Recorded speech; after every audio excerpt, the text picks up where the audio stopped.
Hey there and welcome back to my channel. It's your boy Ryoichi, and today I'm going to share with you guys how to build Yoimiya. And without further ado, let's get into the video, shall we? Let's start off with Yoimiya's talent. So her normal attack, she can perform up to 5 consecutive shots with her weapon. And then for charge attack, there are actually 2 levels. So the first one, it fires off a flaming arrow that deals pyro damage. And the second level, it generates a maximum of 3 kindling arrows based on time spent charging, and releasing them as the part of this aim shot. Kindling arrows will home in on nearby opponents, dealing fire damage on hit. And then, moving on to Yoimiya's elemental skill, when we use her elemental skill, arrows fired by Yoimiya's normal attack will be blazing arrows, and their damage will be increased and converted to pyro damage. However, when we use her elemental skill, the firework flare-up will not generate kindling arrows at charge level 2. In other words, we cannot generate 3 kindling arrows using her charge attack, and this effect will deactivate once Yoimiya leaves the field. For Yoimiya's elemental burst, she will deal AoE pyro damage and mark one of the hit opponents with Aura's Blaze.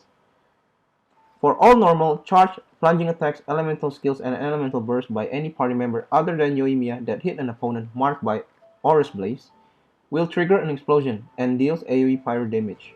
We moving on to her artifacts, and I would recommend to use 4 sets of Crimson Witch of Flames, which increases her pyro damage and her elemental effects. Moving on to her artifact stats.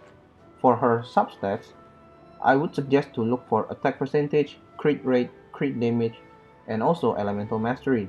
For sands, goblet, and circlet, try to look for attack percentage, pyro damage bonus, and crit rate or crit damage, respectively, for each artifact set.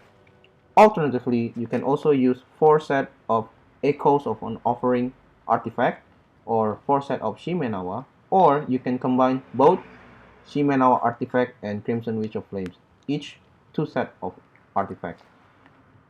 Me, personally, I would suggest to use Crimson Witch of Flames artifacts because it increases her pyro damage bonus and her elemental effects. Moving on to Yoimiya's weapon, I would suggest to use Rust because it increases normal attack damage even though it decreases charge attack. However, for her gameplay, we are more likely going to be using her normal attack combined with her elemental skill. But keep in mind that this weapon can only be obtained through Wishing Banner. Therefore, if you want to look for a free 4-star weapon which you can forge, you might want to use Hamayumi, which increases normal attack by 16% and charge attack by 12%. Of course, her main weapon is Thundering Pulse, which can only be obtained through Weapon Banner. And then for the party setup, of course Yoimiya acts as the main DPS in the party, and then we have Yelan, Bennett, and Zhongli. For this party setup, actually Yelan can be substituted with Xingqiu, and Zhongli, you can substitute him with Yunjin because Yunjin elemental skill later on could help to increase Yoimiya's normal attack. Now we are going to see her gameplay showcase. So her gameplay, actually, I would suggest to apply Hydro with Yelan and then use her elemental skill to add elemental effect, which is Vaporize, combination of both Pyro and Hydro.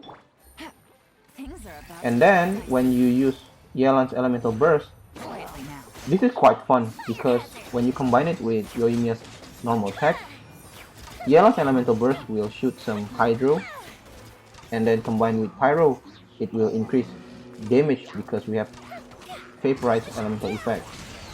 And then using Yoimiya's elemental burst, which actually could cause an explosion, as you can see here, and therefore increases the damage. Here is another example of her gameplay showcase. So we apply elementals first with Bennett, and then apply Hydro with Yelan, and as you can see here, because we use Bennett's burst, therefore it increases her normal attack, and it's a piece of cake to defeat an opponent. So, in conclusion, I would suggest to roll for Yoimiya because she is one of the best DPS character in the game currently.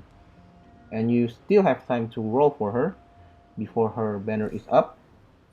And yeah, this is going to be the end of the video. I hope you enjoy it, and don't forget to subscribe, leave a like, and leave a comment, and I'll see you next time. Bye.